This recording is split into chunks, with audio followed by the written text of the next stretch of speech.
Assalamualaikum warahmatullahi wabarakatuh. Alhamdulillah. Alhamdulillahilladzi anzala as-sakinata fi qulubil mu'minin liyazdadu imanan ma'a imanihim. Nahmaduhu hamdan katsiran thayyiban barakan fihi kama yuhibbuhu wa yardah. Asyhadu an la ilaha illallah wahdahu la syarikalah wa asyhadu anna Muhammadan 'abduhu wa rasuluhu wa la nabiyya ba'dah. Allahumma shalli wa sallim wa barik ala nabiy hadhil ummah. Arsalahu subhanahu ila kafatil anam basyira wa nadhira wa da'iyan ilallahi bi'idnihi wa sirajan munira sallallahu alaihi wa ala alihi wa ashabihi wa man sara ala nahjihi ila yaumiddin. Hadirin Bapak dan Ibu yang dirahmati Allah Subhanahu wa taala, kita ingin mengangkat sebuah tema dalam sejarah yang diabadikan oleh Al-Quran, bagaimana ternyata munculnya orang baik di sistem yang buruk itu cukup memberikan pengaruh yang signifikan. Ternyata raja sedzalim dan sekejam Fir'aun itu bisa direduksi kemurkaan dan kezalimannya karena dia mempunyai orang yang sanggup memberikan perimbangan dari keputusan-keputusan yang ia buat. Hadirin dimuliakan oleh Allah Subhanahu wa taala.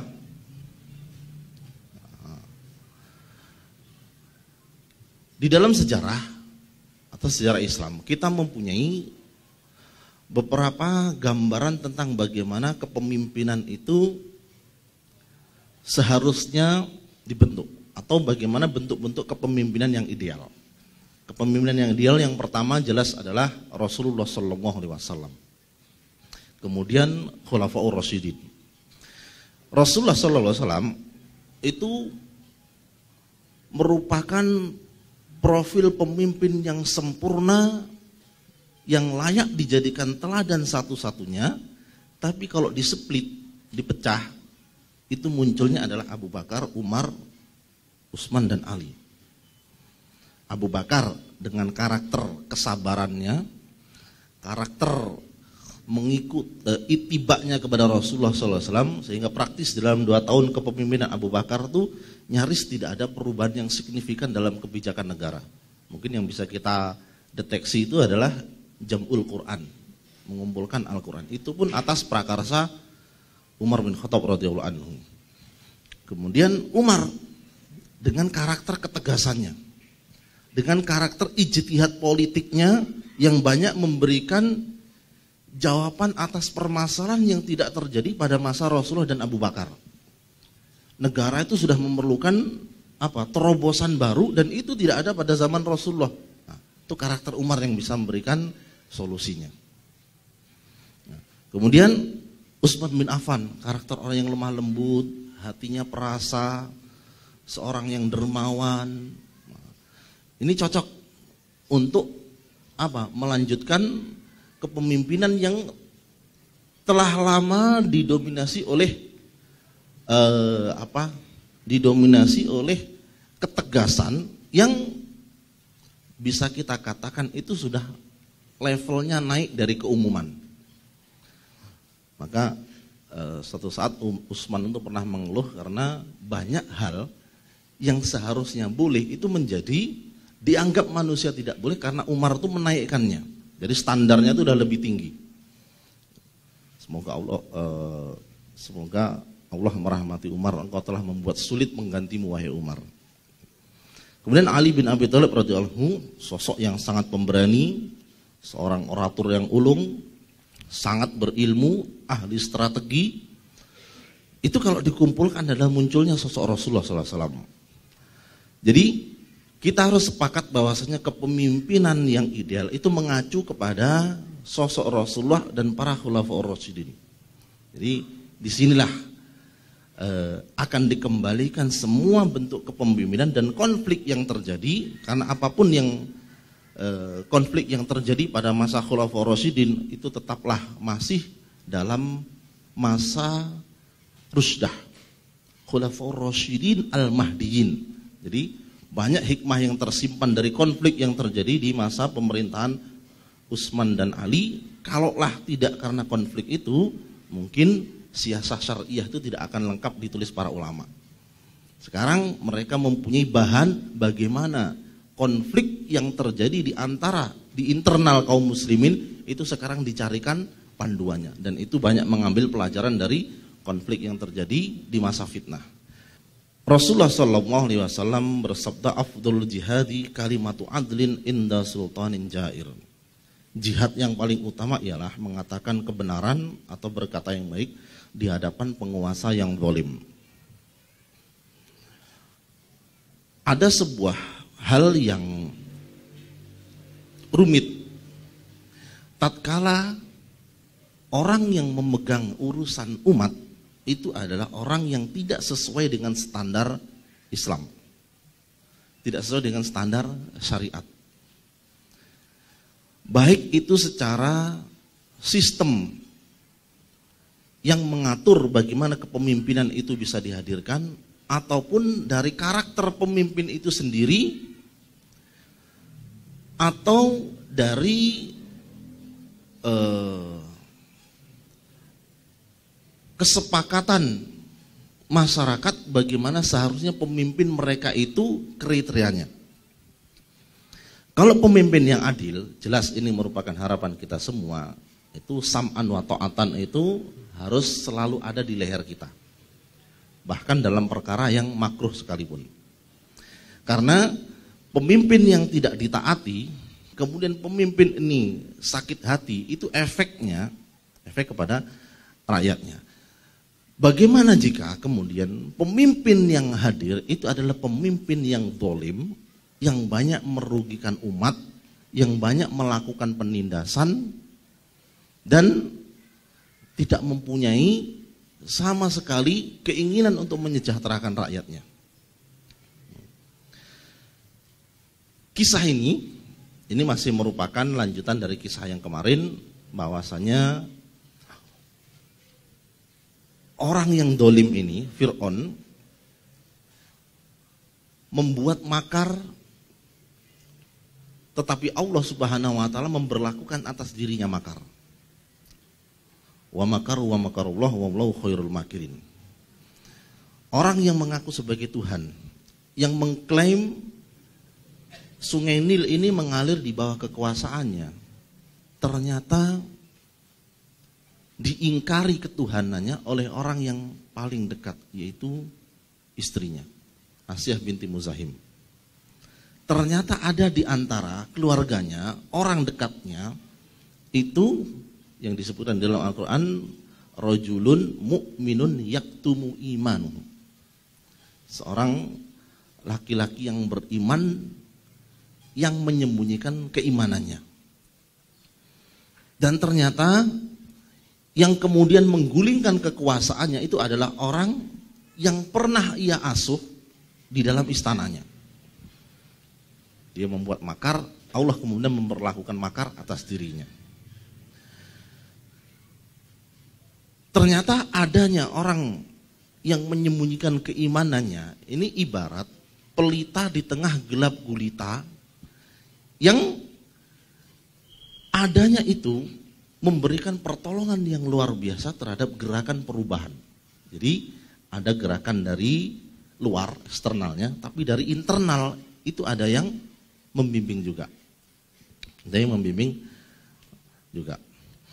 Seorang laki-laki yang menyembunyikan keimanannya itu diabadikan di dalam Al-Quran, itu di surat Al-Mu'min ayat 28, wa qala rajulun mu'minun min ali fir'auna yaktumu imanahu. Dan berkatalah seorang laki-laki yang beriman di antara pengikut-pengikut Fir'aun yang menyembunyikan keimanannya. Al-Quran mempunyai pola yang unik ketika menceritakan sebuah kisah. Kalau kemarin Ustaz Budi sudah menceritakan kisah terbaik itu adalah kisah Yusuf. Kisah yang mempunyai prolog dan epilog yang menarik. Kemudian episode-episodenya pun diceritakan dengan sangat urut. Konflik yang terjadi itu pertamanya datar, agak naik, kemudian naik, setelah itu turun. Kemudian turun, naik lagi, kemudian turun, kemudian endingnya itu happy. Kisah yang sangat menarik. Akan tetapi ada pola Quran lagi yang ketika menceritakan sebuah kisah itu hanya potongan saja. Hanya satu episode saja. Terkadang Al-Quran menyebutkan seseorang, nama seseorang, tapi tidak menjelaskan secara detail siapa orang ini. Misalkan seperti Uzair, itu hanya satu episode itu saja. Atau seperti Imron, justru yang diceritakan itu siapa? Istri dan anaknya. Imron sendiri tidak disebut sebagai kepala keluarga. Sebagai kepala keluarga. Pun nama surat yang diabadikan dalam Al-Quran itu keluarga Imron, bukan Imronnya. Dan Imron sama sekali tidak ada ceritanya dalam Al-Quran.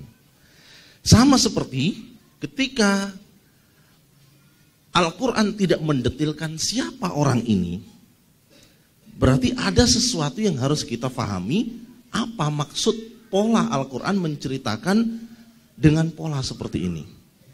Karena Al-Quran, hadirin yang dirahmati Allah Subhanahu wa taala, harus kita yakini bahwa di dalamnya memuat semua yang dibutuhkan oleh manusia. Tetapi tidak semua yang diinginkan manusia itu ada di dalam Al-Quran. Semua yang dibutuhkan manusia ada di dalam Al-Quran, tapi yang diinginkan manusia tidak semuanya ada di dalam Al-Quran. Berarti ketika Allah Subhanahu wa taala tidak mendetilkan siapa orang ini, fokus kita itu ditujukan kepada di mana kedetilan itu ditunjukkan. Ternyata kedetilan itu diarahkan kepada dialog yang terjadi, bukan kepada siapa sosok itu. Lihat di kisah Nabi Yusuf. Kisah Nabi Yusuf itu saudara-saudaranya sama sekali tidak disebutkan namanya, satu pun tidak ada. Kenapa? Kenapa? Itulah uslub dari Al-Quran. Di sini, tapi para ahli tafsir kemudian memberikan keterangan yang lebih untuk kita ambil sebagai sebuah informasi. Rajulun mu'minun min ali Fir'aun itu adalah anak paman Fir'aun, berarti masih sepupunya. Masih sepupunya, berarti masih golongan kerajaan. Masih golongan kerajaan. Dan yang jelas dia adalah orang Kipti, bukan orang Bani Israel. Dia orang Mesir asli. Ataqtuluna rajulan an yaqula rabbiyallahu wa qad ja'akum bil bayyinati min rabbikum. Wa iyyaku kadziban fa'ali kadzibuh wa iyyaku shadiqan yusibkum ba'dul ladzi ya'idukum innallaha la yahdi man huwa musrifun kadzdzab. Laki-laki yang beriman di antara pengikut Fir'aun, keluarga Fir'aun, yang menyembunyikan imannya itu mengatakan, apakah kamu akan membunuh seorang laki-laki karena dia menyatakan Tuhanku ialah Allah, padahal dia telah datang kepadamu dengan membawa keterangan-keterangan dari Tuhanmu. Ini adalah jawaban dari perkataan Fir'aun yang mengatakan Darudi aktul Musa wal yad'u rabbah inni akhafu an yubaddila dinakum. Fir'aun mengatakan, biarkan aku membunuh Musa dan biarkan pula Musa berdoa kepada Tuhannya. Sesungguhnya aku takut Musa akan mengganti agama kalian atau membuat kerusakan di muka bumi ini. Kata takut itu benar-benar muncul dari lisan Fir'aun yang kekuasaan itu ada di tangannya, yang dengan pongahnya ketika sebelumnya berdialog dengan Musa, ini sesungguhnya aku adalah Tuhan yang maha tinggi. Sesungguhnya sungai ini, bukankah kerajaan Mesir ini adalah milikku dan sungai Nil ini mengalir di bawah kekuasaanku? Tapi ternyata Fir'aun di sini menyebutkan kalau dia takut agama kalian akan dirubah. Ada sesuatu yang paradoks ketika orang yang dolim itu ternyata di dalam dirinya itu menyimpan sifat kemanusiaan yang paling dasar, bahwasannya dia itu tidak seperti yang diucapkan. Dan ternyata benar, dibuktikan. Fir'aun itu ketika didakwai oleh Nabi Musa alaihissalam itu bukannya menolak karena apa? Karena tidak tahu atau menolak karena mengingkari, tapi menolak karena keangkuhannya. Menolak karena keangkuhannya. Ketika keangkuhan itu runtuh, maka imannya pun diucapkan. Tapi keimanan yang diucapkan ketika itu sudah telat. Ini menjadi sebuah pelajaran bahwasanya kalimat kebenaran itu amat sulit diterima oleh orang yang sudah memegang kekuasaan di dalam dirinya dan ia sanggup mewujudkan apa yang dia inginkan dengan mudah. Singkat kata, kebenaran itu umumnya sulit diterima oleh para pemimpin. Kenapa? Entah karena sistem yang mengukung dia, entah karena kewibawaan yang ingin ia jaga, entah karena ia ingin merasa tetap di atas dan tidak mempedulikan masukan-masukan dari bawahnya karena takut jatuh image-nya. Hadirin yang dimuliakan Allah Subhanahu wa taala, orang ini mengatakan, "Apakah engkau hendak membunuh seorang laki-laki yang menyatakan Tuhanku adalah Allah?" Ini adalah sebuah kalimat pengalihan dari orang yang menyembunyikan imannya sekian lama.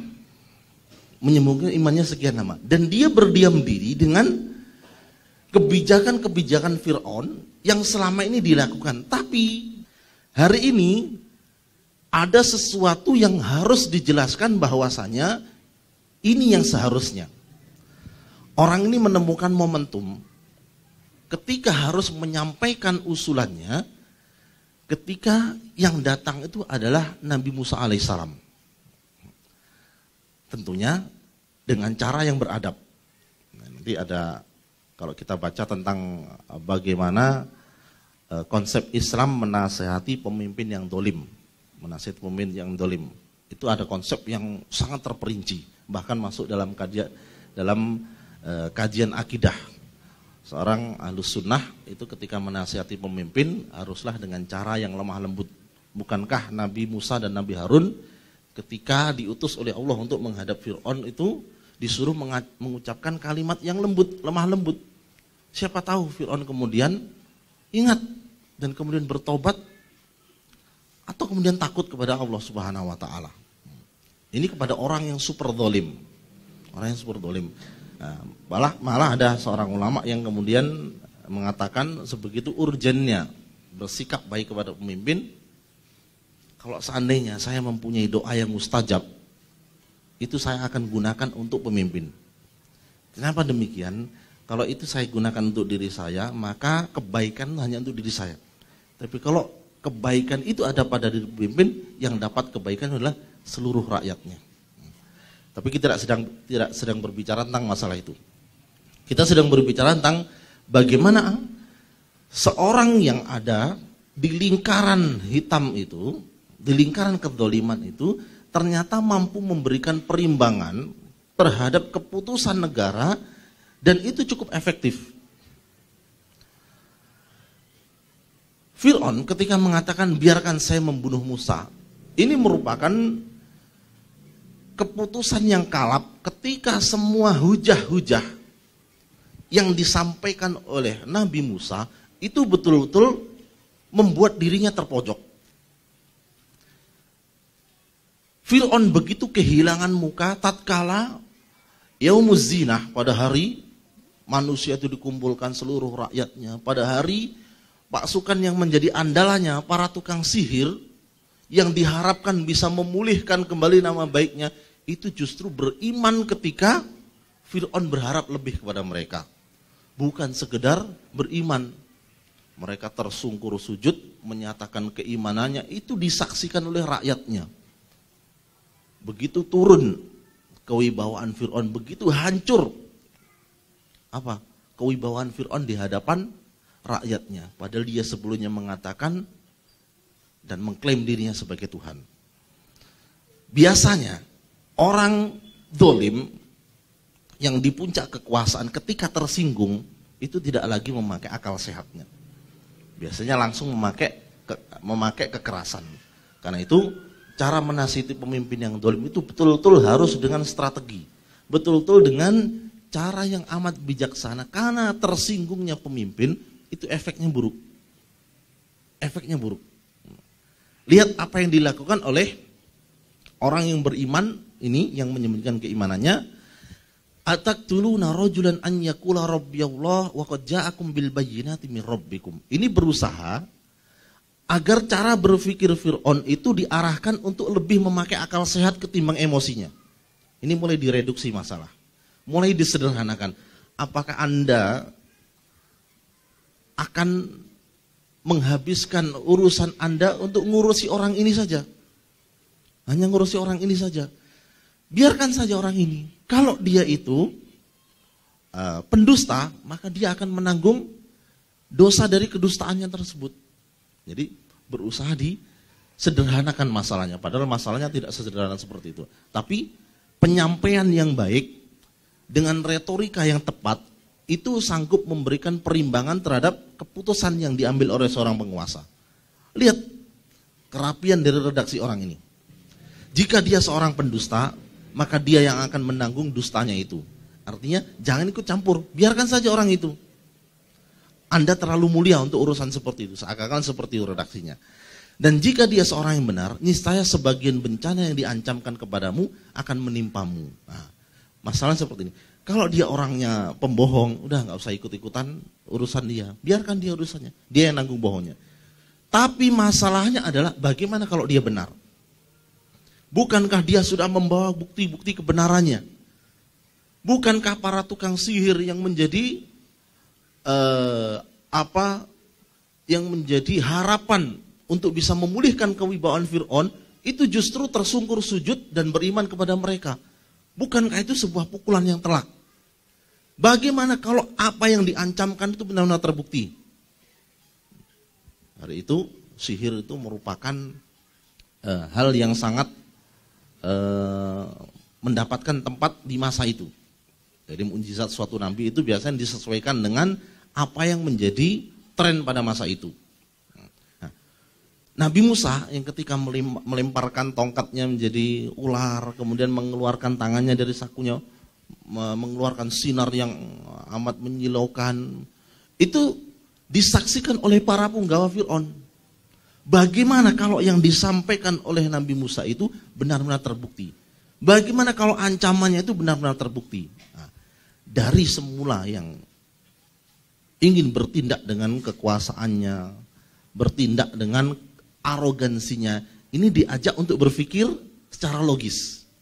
Diajak berpikir secara logis. Jika dia seorang yang benar, niscaya sebagian bencana yang diancamkan kepadamu akan menimpamu. Sesungguhnya Allah tidak akan menunjuki orang-orang yang melampaui batas lagi pendusta. Innallaha la yahdi man huwa musrimun kadzdzab. Jadi laki-laki yang menyembunyikan keimanannya itu ingin menyelamatkan dakwah Nabi Musa karena dia yang sekarang beriman itu menemukan inilah momentum untuk membuktikan keimanannya. Tapi dengan cara yang santun pula. Pun ternyata istri Fir'aun, Asiyah, itu mempunyai peran, sebagaimana orang laki-laki ini mempunyai peran dalam melindungi dakwah ini.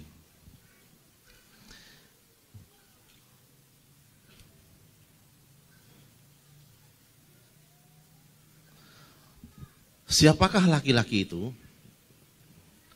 Siapakah laki-laki yang disebut dalam Al-Quran? Qala rajulun mu'minun yaktumu imanu.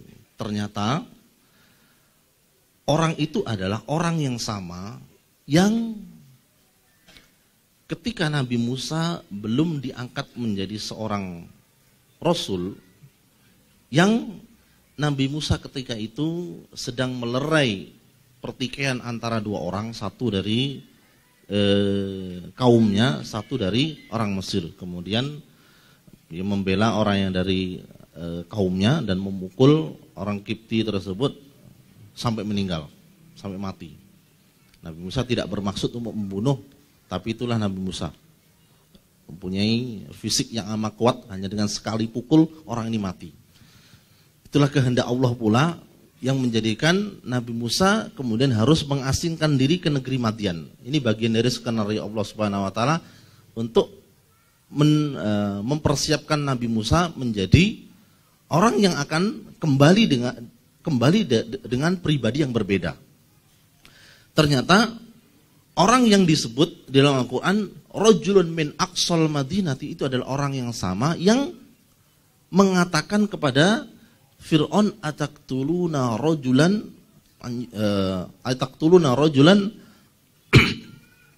ayyakula rabbiyallah wa qad ja'akum bil bayyinati min rabbikum. Ini adalah orang yang sama.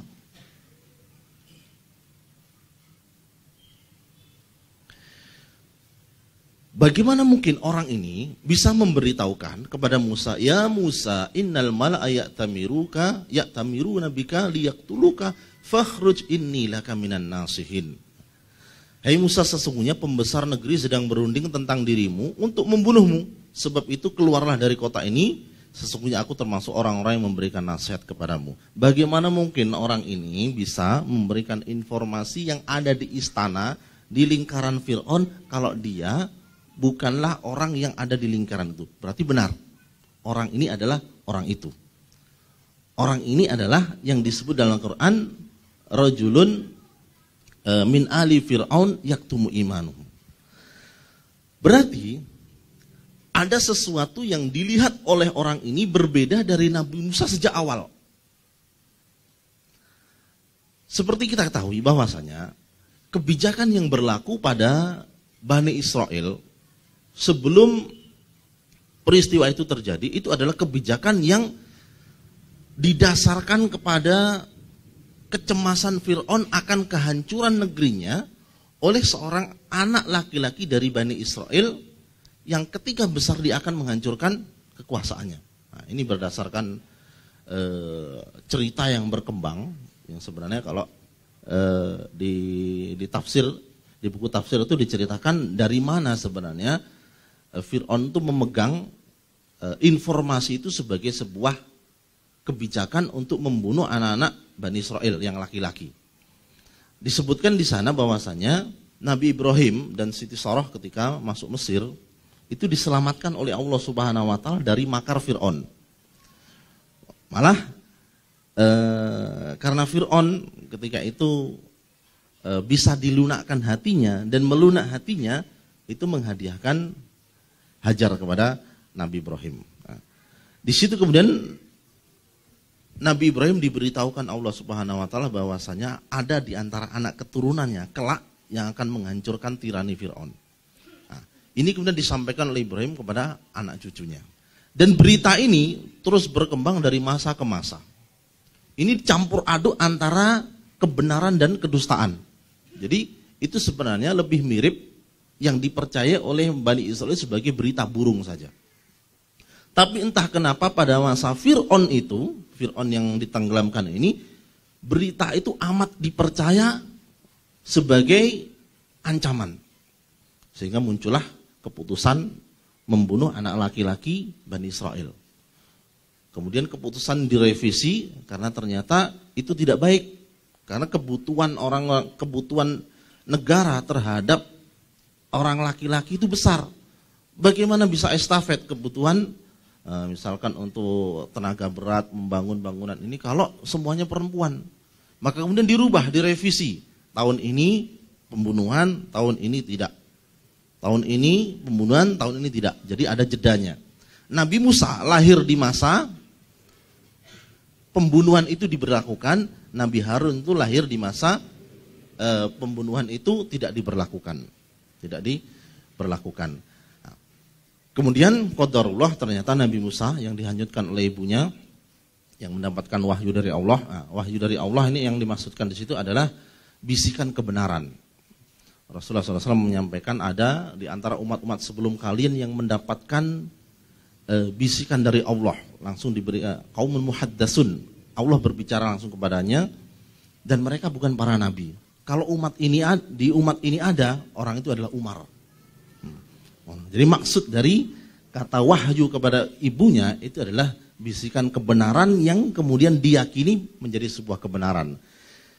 Dan ketika Nabi Musa hidup dan besar di istana Fir'aun, itu orang ini, rajulun min aqsal Madinah, ini sudah melihat ada sebuah potensi.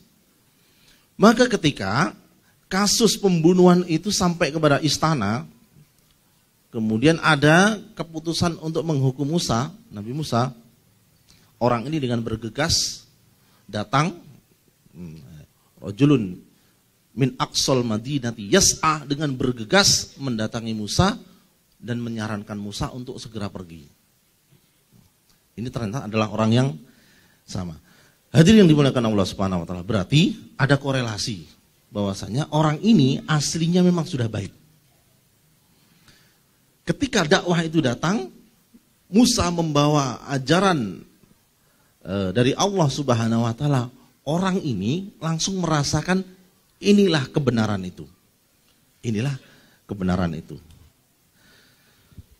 Dan di antara yang disampaikan oleh orang tersebut, ini lanjutan dari apa yang disampaikan di hadapan Fir'aun tadi, wa qala alladzi amana ya qaumi inni akhafu 'alaikum mithla yaumil ahzab.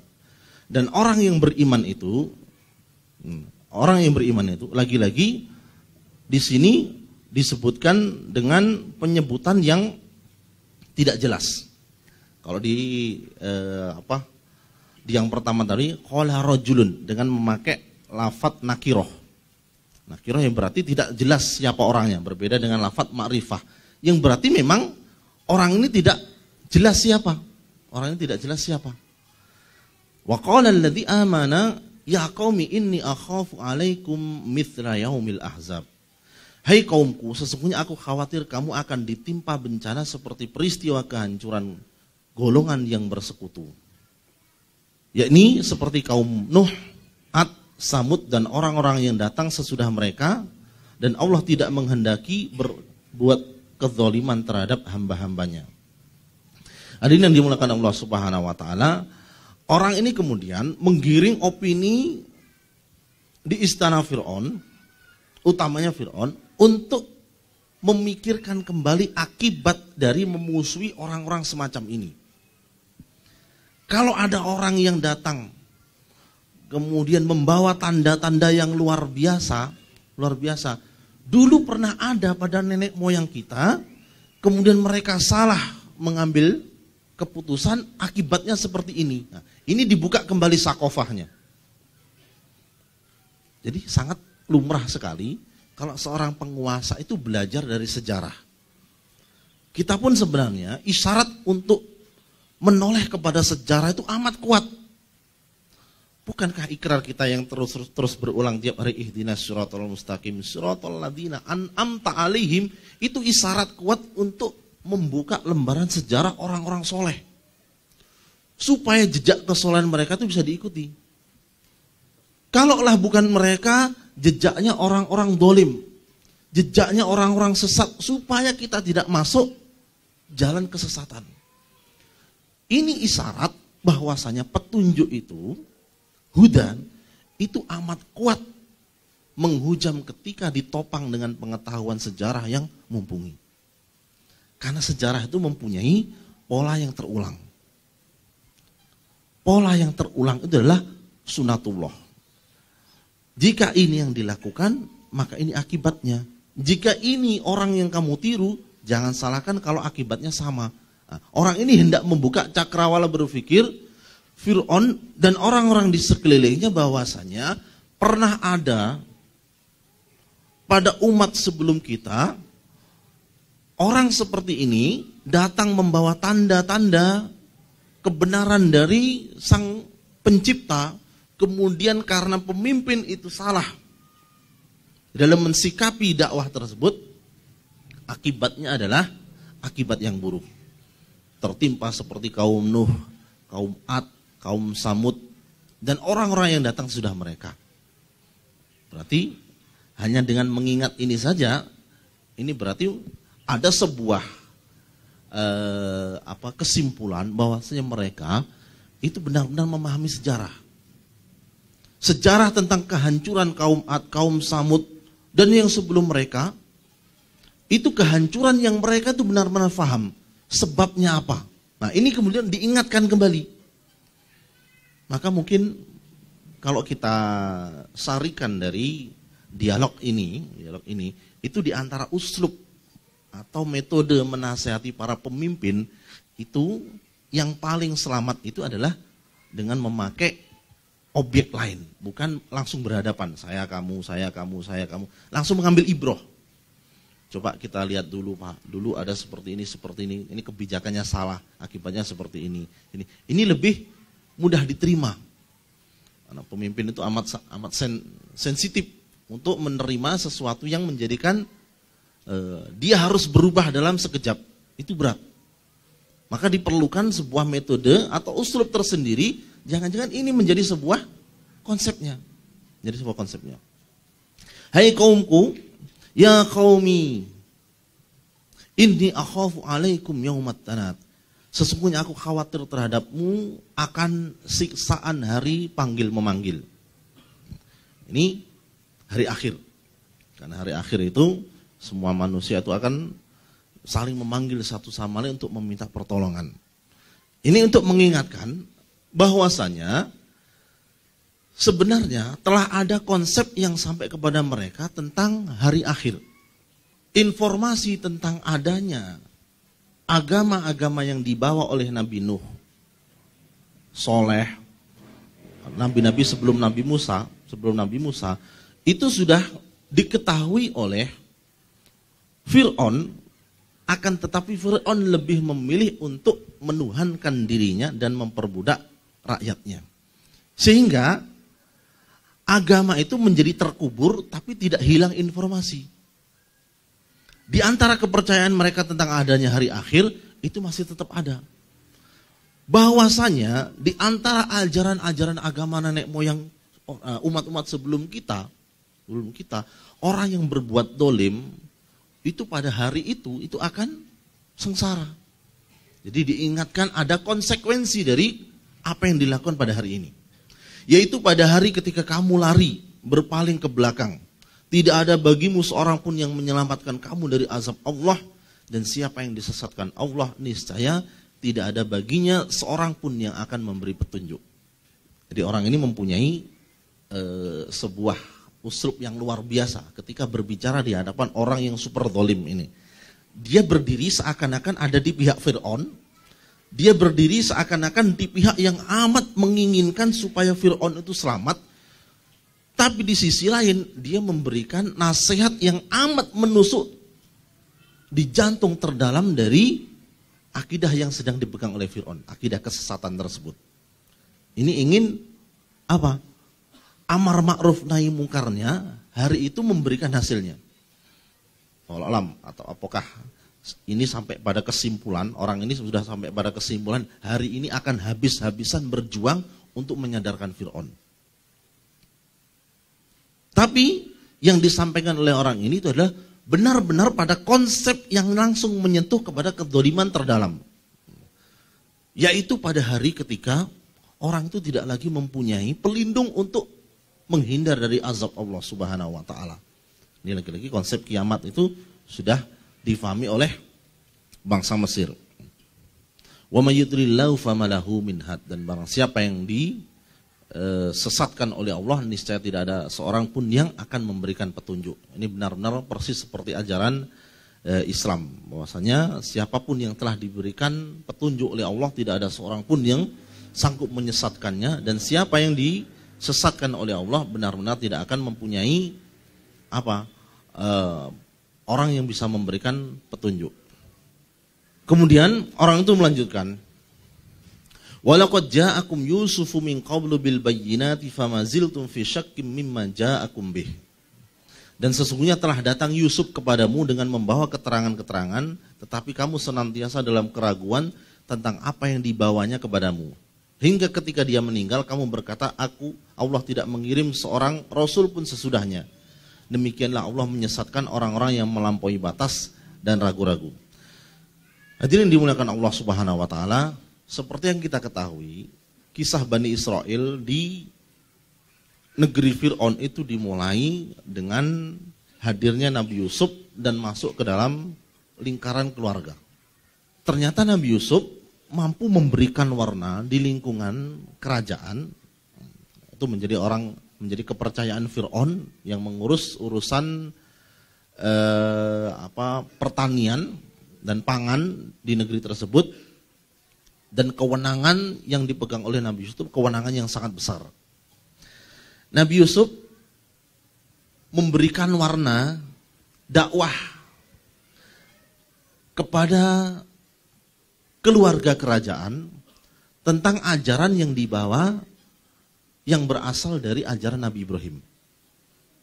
Ajaran Nabi Ibrahim.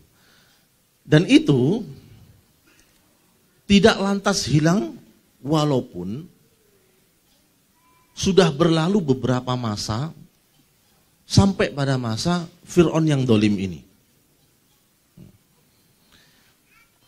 Orang yang menyembunyikan keimanannya ini ingin mengingatkan kepada para pembesar Fir'aun untuk kembali mengingat apa yang dibawa oleh Nabi Yusuf. Karena catatan sejarah bagi suatu negara itu sesuatu yang amat dipelihara ya. Sakofa-sakofa yang berkaitan dengan peradaban-peradaban itu pastilah tercatat dengan rapi. Dan itu biasanya menjadi standar yang harus dipelajari oleh calon-calon pemimpin, khususnya calon seorang raja. Di sini orang tersebut mengingatkan bahwasanya dulu Nabi Yusuf pun membawa yang mirip dengan yang dibawa oleh orang ini. Orang ini hendak mengatakan bahwasanya jangan-jangan yang mengutus Yusuf itu adalah orang yang mengutus orang ini. Jadi lagi-lagi itu ingin dicuci otaknya Fir'aun supaya apa? Supaya lebih mengedepankan cara berpikir yang sehat ketimbang menggunakan arogansinya. Dan sungguh Yusuf telah datang kepadamu dengan membawa keterangan-keterangan, tapi kamu senantiasa dalam keraguan tentang apa yang dibawanya kepadamu. Dan ujung-ujungnya mereka mengatakan Allah tidak mengirim seorang rasul pun sesudahnya. Ini bahasa yang amat mudah diucapkan oleh orang-orang yang hatinya diliputi oleh hisyawah. Jadi kalau di surat Al-Baqarah itu Allah Subhanahu wa taala jelaskan dalam 5 ayat pertama itu ciri-ciri orang yang di hadapan petunjuk itu berhasil. 2 ayat sesudahnya itu ciri-ciri orang yang gagal total di hadapan petunjuk. Kemudian di 13 ayat berikutnya Allah berbicara tentang orang-orang yang ragu-ragu di hadapan petunjuk. Di sini orang mutakin, orang yang beriman, di sini orang-orang kafir, di sini orang-orang munafik. Orang munafik. Ternyata penyebutan orang-orang kafir sawaun alaihim a'andartahum am lam tundirhum la yu'minun itu sama saja. Orang-orang jenis ini kamu beri peringatan atau tidak sama saja. Hasilnya sama saja. Mereka tidak akan beriman. Berarti sia-sia dong dakwah kepada mereka. Tidak. Hujah Allah atas mereka itu tegak. Kenapa mereka bisa seperti itu? Karena Allah sendiri memberitakan khatamallahu ala qulubihim wa ala sam'ihim wa ala absarihim ghisyawah. Jadi Allah sendiri yang menutup pintu-pintu datangnya hidayah tersebut. Allah sendiri yang menjadikan hati mereka itu tidak lagi bisa menerima kebenaran. Jadi Fir'aun atau orang-orang dolim atau siapa saja kelak di hadapan Allah Subhanahu wa taala itu bisa saja akan mengatakan, ya Allah tidak ada yang memperingati saya. Orang pada hari itu akan menyampaikan hujah yang bisa ia sampaikan jika itu bisa menyelamatkan dia dari siksa Allah. Jadi boleh saja, bisa saja mereka mengatakan tidak ada yang memperingati saya. Tidak ada orang yang beramar ma'ruf nahi munkar. Karena itu amar ma'ruf nahi munkar itu tidak boleh padam dari suatu negeri. Amar ma'ruf nahi munkar yang hilang dari suatu negeri itu sama dengan izin turunnya adab. Izin turunnya adab. Kalau sudah adab itu turun dari suatu negeri yang hilang amar ma'ruf nahi munkarnya, maka tidak lagi dilihat ada orang solehnya atau tidak, semuanya kena. Semuanya kena. Nah, orang ini, seorang laki-laki yang menyembunyikan keimanannya ini, telah berjuang sedemikian rupa meyakinkan Fir'aun. Mungkin ini sebagai skenario dari Allah Subhanahu wa Ta'ala agar patah hujah Fir'aun kelak di hadapan Allah, tidak ada yang memberikan peringatan kepada saya. Padahal peringatan kepada Fir'aun itu bukan hanya ini saja. Nabi Musa itu paling banyak mukjizatnya, dan mukjizatnya itu semuanya seakan-akan langsung bisa disaksikan oleh mata, dan banyak yang melawan hukum alam.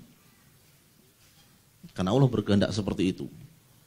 Dan Fir'aun itu bukan hanya sekali itu saja mendapatkan. Ada yang langsung berhadapan Musa dengan tongkat, kemudian tangan yang bercahaya, kemudian datangnya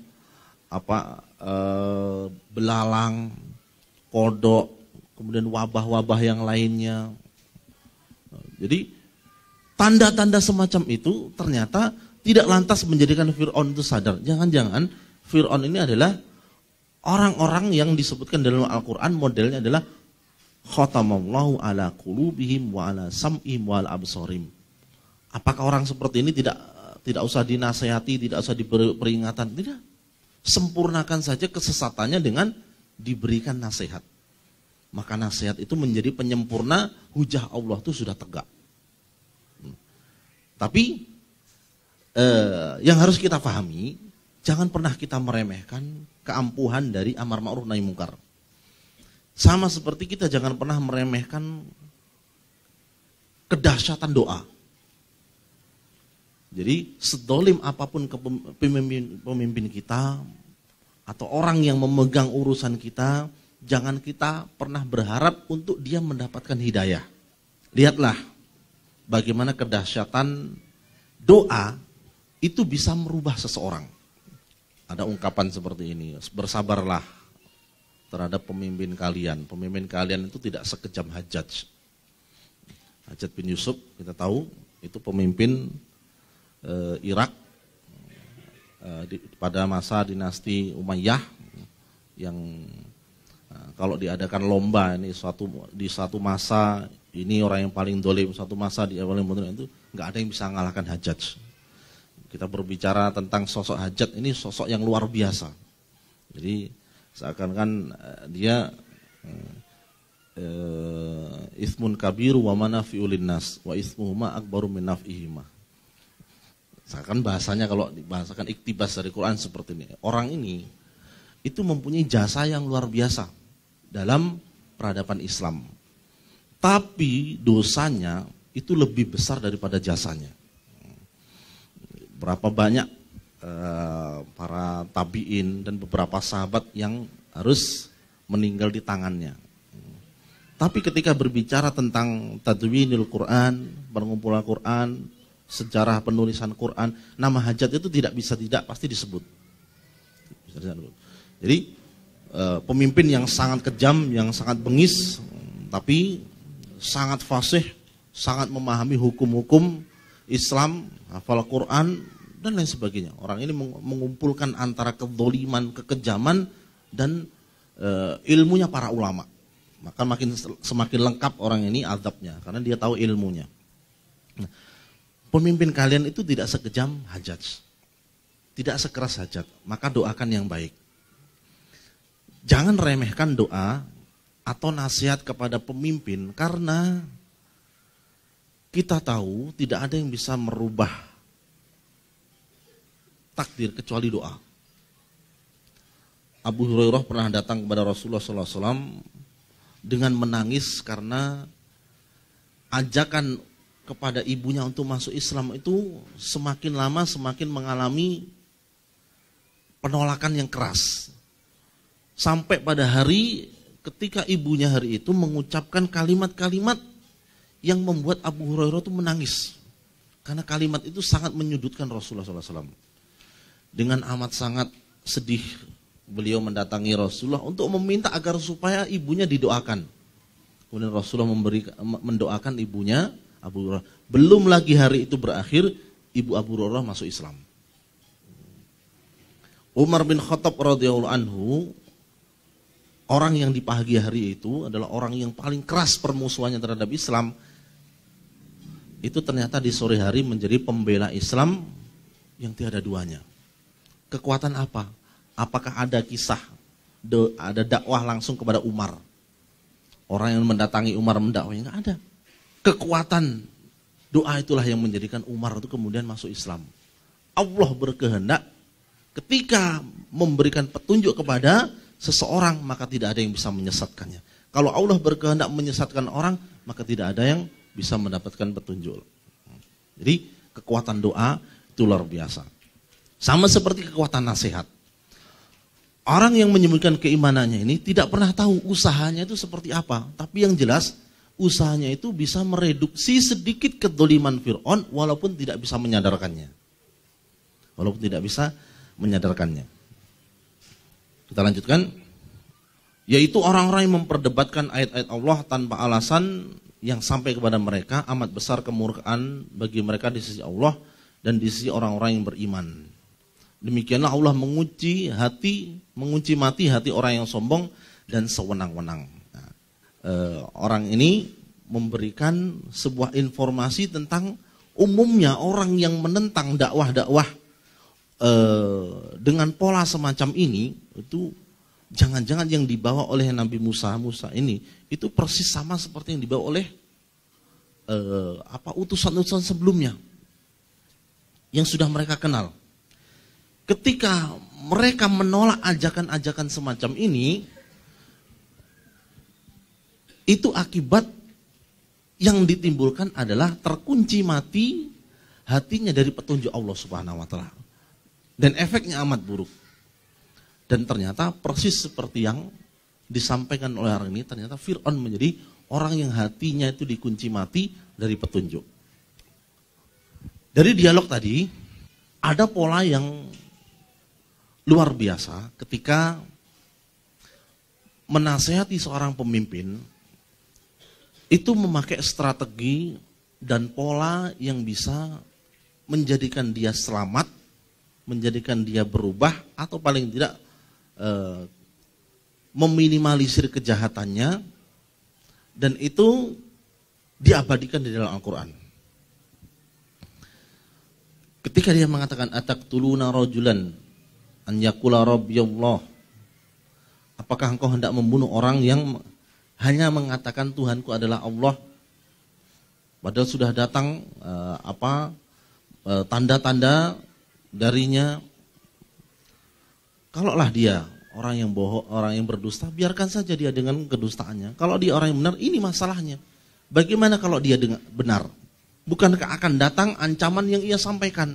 Nah, ternyata yang disampaikan ini cukup mereduksi kemarahan Fir'aun untuk kembali menggunakan akal sehatnya. Maka episode Nabi Musa berhadapan dengan Fir'aun itu terjadi beberapa kali. Dan Fir'aun ketika hendak membunuh Nabi Musa dengan terang-terangan, itu berpikir berulang kali karena nasihat ini. Tidak pernah Fir'aun kemudian berpikir, aku tangkap itu, enggak. Berulang kali. Nasihat ini cukup memberikan perubahan bagi Fir'aun untuk tidak gegabah lagi melakukan tindakan kepada Nabi Musa. Dan Nabi Musa yang awalnya takut, oleh Allah Subhanahu wa taala kuatkan dengan mukjizat-mukjizat yang diberikan kepadanya, itu semakin kokoh dan semakin berani menyampaikan kebenaran di hadapan Fir'aun. Kemudian orang itu mempunyai cara bagaimana ketika menasihati Fir'aun itu dengan cara yang berhati-hati dan tidak bertindak gegabah. Coba Bapak dan Ibu sekalian nanti dicari tema-tema tentang bagaimana menasihati seorang pemimpin. Nanti akan banyak kita temukan kesimpulannya itu mengarah percuma kita mencaci maki pemimpin. Itu tidak membawa perubahan. Justru itu melawan nas-nas hadis. Justru yang baik itu adalah apa? Berkatalah yang baik, atau kalau tidak bisa diam. Atau paling minimal doakan yang terbaik. mendoakan seseorang itu mendapat petunjuk itu jauh lebih baik daripada mendoakan seseorang itu jatuh ke dalam apa? Dalam kehancuran. Seorang pemimpin yang berubah menjadi baik itu jauh lebih baik daripada pemimpin yang hanya dicaci maki. Pemimpin yang baik adalah yang dia mendoakan umatnya dan umatnya mendoakan dia. Nah, kalau dia tidak seperti itu, maka kita jangan kehilangan cara untuk berbuat baik bagi diri kita, karena ketika kita tidak mengucapkan perkataan yang buruk, kita tidak berdosa. Tapi ketika kita mendoakan kebaikan untuk dia, paling tidak petunjuk, kita mendapatkan pahala. Jangan sampai kita salah langkah ketika ada sesuatu yang kita tidak setuju, kita serampangan. Ingat, berbeda memberikan nasihat dengan mengkritik, berbeda memberikan kritikan dengan mencaci maki. Setidaknya pelajaran ini cukup memberikan gambaran bagi kita, seorang pemimpin yang banyak menggunakan akalnya itu jauh lebih baik daripada pemimpin yang serampangan dengan menggunakan kekuasaannya. Kita banyak belajar dari negeri-negeri Islam lainnya. Bagaimana yang terjadi di Mesir, bagaimana pola yang terjadi di Turki. Banyaknya kita belajar dari pola seperti itu. Seseorang yang dolim, kemudian di tangannya itu ada pedang, itu amat berbahaya kalau dia tersinggung. Jadi ada pepatah Arab yang mengatakan la ta'manil ahmaq wa fi yadi saif. Kamu jangan aman dengan orang yang bodoh, orang yang dungu kalau di tangannya itu ada pedang. Amanlah kalau orangnya itu berilmu. Sama seperti jangan pernah aman dengan seorang pemimpin yang dolim tapi kekuasaannya itu berapa banyak kesalahan dalam bersikap terhadap pemimpin itu justru merugikan umat Islam sendiri. Ini kalau dibahas lebih lanjut ini akan memunculkan pro dan kontra, tapi baca semua. Kenapa harus pro, kenapa harus kontra, tapi yang jelas kita harus mempunyai kepedulian bahwasanya minimal doa kita kepada seorang pemimpin itu baik untuk kita sendiri karena kita mendapat pahala, dan baik pula kalau Allah kemudian mengabulkan hal tersebut. Ada argumentasi yang cerdik untuk mencegah tindak kekerasan, bersikap seolah-olah berada di pihak yang sama, menggiring agar akal lebih banyak berperan ketimbang emosi, mengambil pelajaran sejarah umat sebelum mereka. Jadi coba dipolakan tadi, kisah tadi itu diambil pola-pola yang layak untuk menjadi sebuah konsep bagaimana kira-kira nasihat kepada pemimpin itu diformat. Membuka aib seseorang itu potensi akhiratnya adalah terbukanya aib kita. Menjelek-jelekkan seseorang itu potensi untuk mengurangi pahala kita di akhirat nanti karena berlaku hadis muflis. Pelajaran dari kisah ini, bagaimana kepada orang yang paling dolim sekalipun, itu ternyata kelemah lembutan, pemilihan kata-kata, santun dalam mengajak, amar ma'ruf nahi mungkar, itu dikemas dengan sedemikian rupa dengan tidak vulgar. Kita menginginkan pemimpin yang adil, tapi kita harus harus membuka mata kalau yang hadir di hadapan kita adalah pemimpin yang tidak seperti yang kita harapkan. Maka tutupi kekurangannya, jangan disebarkan, karena ini urusannya adalah kita berbuat dolim dengan dia, walaupun dia tidak tahu kalau sedang kita dolimi. Ada orang yang berbuat dolim, kemudian dia bertobat kepada Allah dari kedolimannya, tapi manusia itu tetap menghukuminya. Maka selama manusia ini menghukuminya, orang ini akan diampuni dosanya oleh Allah Subhanahu wa taala. Siapa yang rugi? Kita tidak pernah kenal orang itu, tapi kita melakukan dosa. Kita tutup kajian kita pada hari ini dengan hadis Rasulullah sallallahu alaihi wasallam, "Man kana yu'minu billahi wal yawmil akhir falyakul khairan aw liyasmut." Aqulu qouli hadza wa astaghfirullakum wa billahi taufiq wal hidayah. Assalamualaikum warahmatullahi wabarakatuh.